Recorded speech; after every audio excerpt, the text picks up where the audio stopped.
Assalamu alaikum. Hello viewers, hope you are all well and enjoying your life. I welcome you all to the channel of Learn with MW.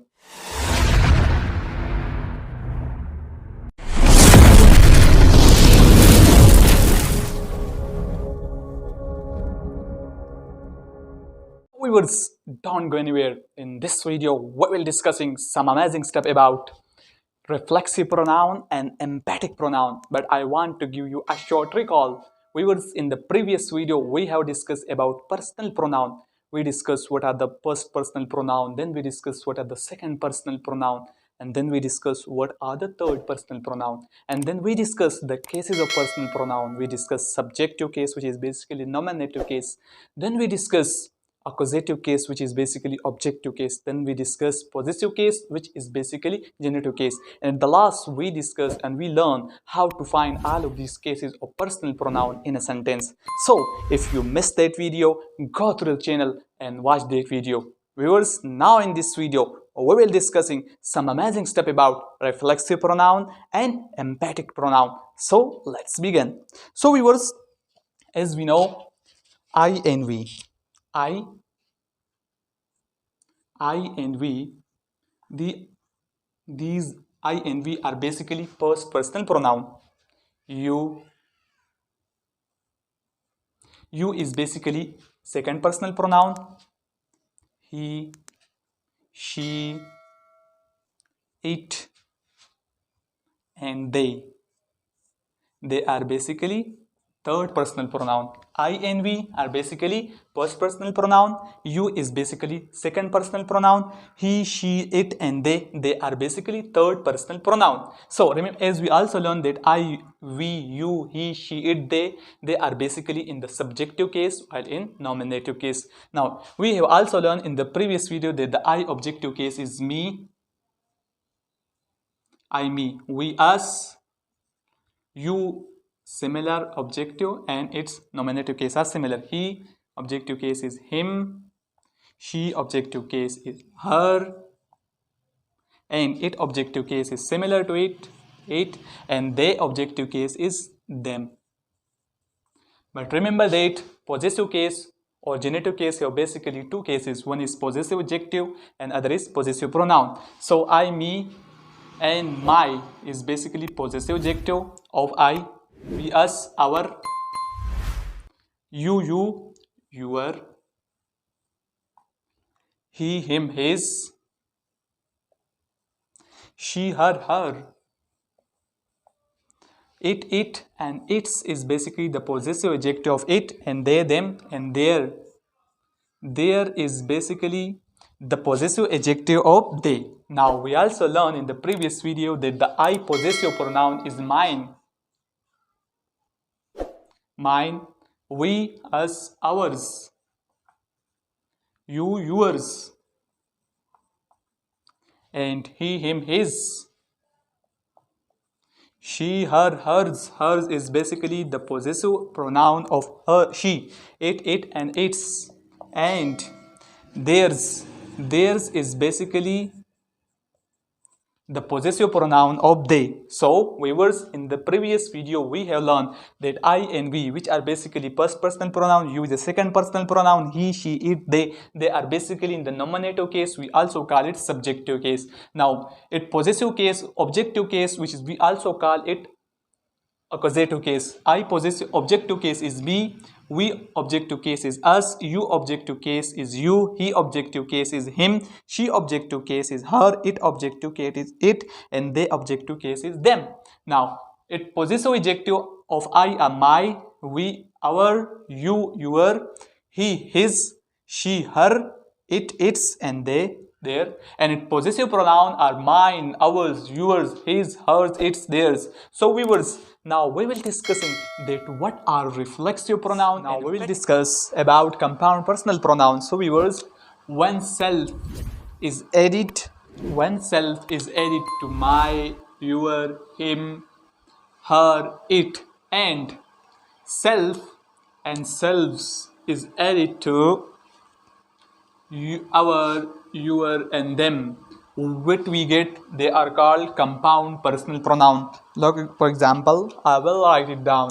When self is added to my, then it becomes myself. Myself. Your is added, so yourself.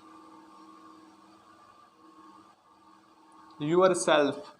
Himself. Himself. Herself. Itself.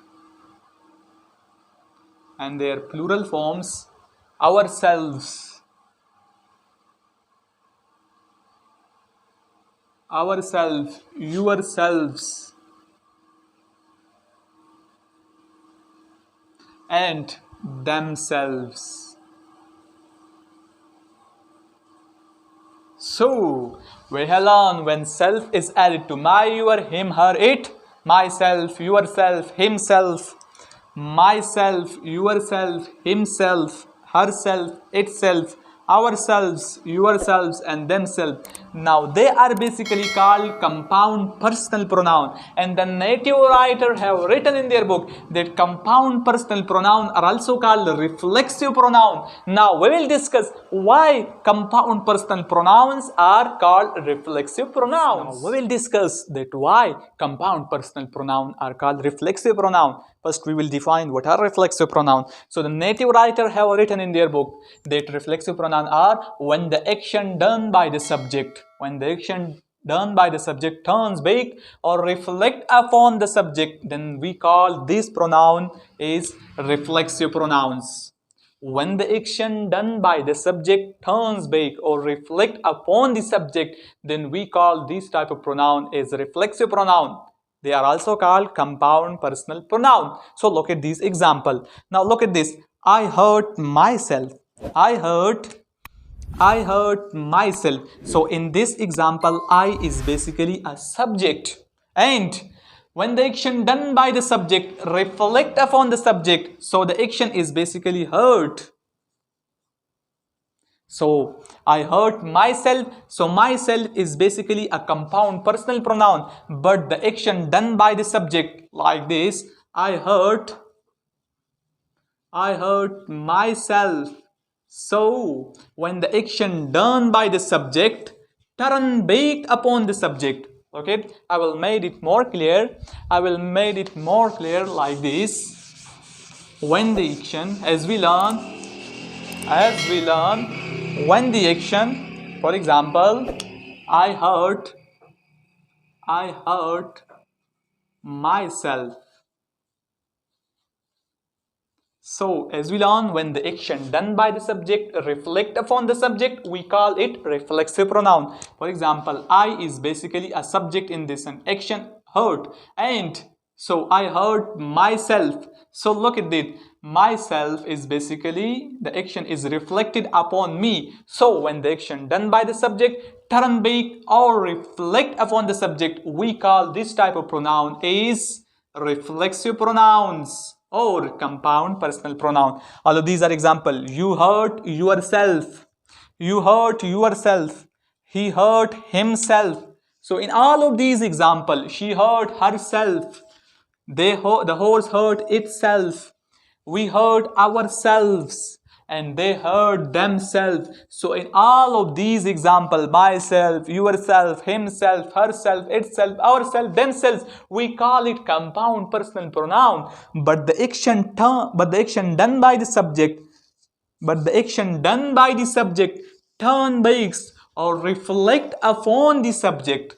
The action done by the subject turn back, reflect back upon the subject. That's why these compound personal pronouns are also called reflexive pronoun. Hope you guys understand about the concept of reflexive pronoun. Now we will discussing about emphatic pronoun. That what are emphatic pronouns? Now we will discussing about emphatic pronoun. That what are emphatic pronoun? So remember that when compound personal pronouns or reflexive pronoun, when compound personal pronouns or reflexive pronoun are used for the sake of emphasis,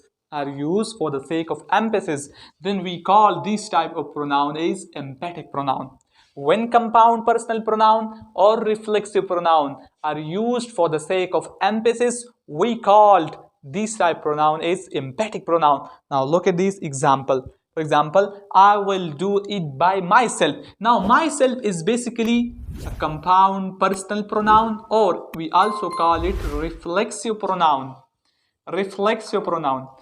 Myself is basically compound personal pronoun or reflexive pronoun, but in this sentence I emphasize that I will do it myself. I emphasize I will do it myself. So now this compound personal pronoun or reflexive pronoun are basically called as emphatic pronoun, because this compound personal pronoun or reflexive pronoun in this sentence are used for the sake of emphasis. I will do it myself.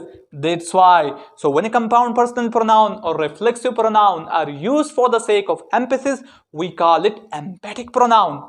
Now, for example, they themselves admitted their self. Now, themselves is again compound personal pronoun or reflexive pronoun, but in this sentence, themselves is emphasis. They themselves admitted their guilt. So that's why themselves in this example is emphatic pronoun. And look at the last example. The town itself is not very large. Now, itself is also a compound personal pronoun or reflexive pronoun, but in this sentence, itself is basically used for the sake of emphasis. That's why in this sentence itself is used as emphatic pronoun. Hope you guys understand about emphatic pronoun. Now we will in this video we will learning about the difference between reflexive pronoun and emphatic pronoun as well. Now we will discussing the difference between reflexive pronoun and emphatic pronoun. So look at reflexive pronoun. Reflexive pronoun basically shows the action of the subject. The action of the subject reflects upon the doer. Again, reflexive pronoun shows that the action of the subject reflects upon the doer, while an emphatic pronoun simply emphasizes the action of the subject. Now, through example, we will learn what reflexive pronoun only shows that the action of the subject reflect upon the doer. For example, look at she is basically subject in this sentence. She is basically subject, and herself is basically a pronoun. It is basically a reflexive pronoun. Why it is a reflexive pronoun? Because when the action this is basically cheated. In this sentence, action is cheated. So when the action of the subject reflects upon the doer, so the action herself basically reflects upon the doer. That's why herself in this sentence is used as reflexive pronoun. Now, what is emphatic pronoun? An emphatic pronoun only simply emphasizes the action of the subject. For example, she is also a subject in this sentence. So look at, she herself cheated in the exam. So now herself also used in this sentence, but in this sentence herself is used only simply for the emphasis. She herself cheated in the exam. So herself in this example is used as emphatic pronoun. Hope you guys understand about the difference between reflexive pronoun and emphatic pronoun. The reflexive pronoun only shows the action of the subject reflects upon the doer, while emphatic pronoun simply emphasizes the action of the subject. Now we will learning in this video that in a sentence how we will recognize reflexive pronoun and emphatic pronoun. Now we will learning through this example that how to recognize reflexive pronoun and how to recognize emphatic pronoun in a sentence. For example, I will go myself. So as we learn, an emphatic pronoun simply emphasizes the action of the subject. So I in this example is subject. So an emphatic pronoun only simply emphasizes the action of the subject. So myself in this example is emphatic pronoun. For example, I will go myself. So there myself is simply used for the emphasis. That's why myself in this example is emphatic pronoun. Now look at Rizwan has heard himself. Now we have learned that reflexive pronoun are those when the action done by the subject reflect upon the subject. So look at this, Rizwan in this example is subject. So the action heard is basically reflect upon reflect upon the subject. That's why himself in this example is used as a reflexive pronoun. Now look at again, we often deceive ourselves. So we is also a subject in this example, and ourself is basically compound personal pronoun, but deceive, the action reflect upon the subject. That's why ourself in this example is used as a reflexive pronoun. Now look at again, you express yourself very imperfectly. Now you is basically in this example is subject, and you express yourself is basically a compound personal pronoun, but the action you express, so express when the action reflects upon the subject. That's why yourself in this example is basically reflexive pronoun. And look at last example, they have got themselves into a mess. So now they is basically subject, and themselves is basic compound personal pronoun, but it is used simply for the purpose of emphasis. They have got themselves into a mess. So themselves compound personal pronoun, but it is used in this sentence for the purpose or for the sake of emphasis. That's why themselves in this example is emphatic pronoun. So we have learned that emphatic pronouns are simply used for the sake of emphasis, while reflexive pronouns are those when the action done by the subject reflects upon the subject. Hope you guys understand about reflexive pronoun and emphatic pronoun, and we have also learned that how to recognize reflexive pronoun and emphatic pronoun in a sentence. In this video, we have discussed in a very conceptual and grammatical way about compound personal pronoun. Then we discussed about reflexive pronoun and emphatic pronoun, and we also learned the difference between reflexive pronoun and emphatic pronoun. And then in the last, we learned how to recognize emphatic pronoun and reflexive pronoun in a sentence. So viewers, if you like this video, share this video with your friends, like and subscribe the channel as well, and don't forget to comment. Thank you very much.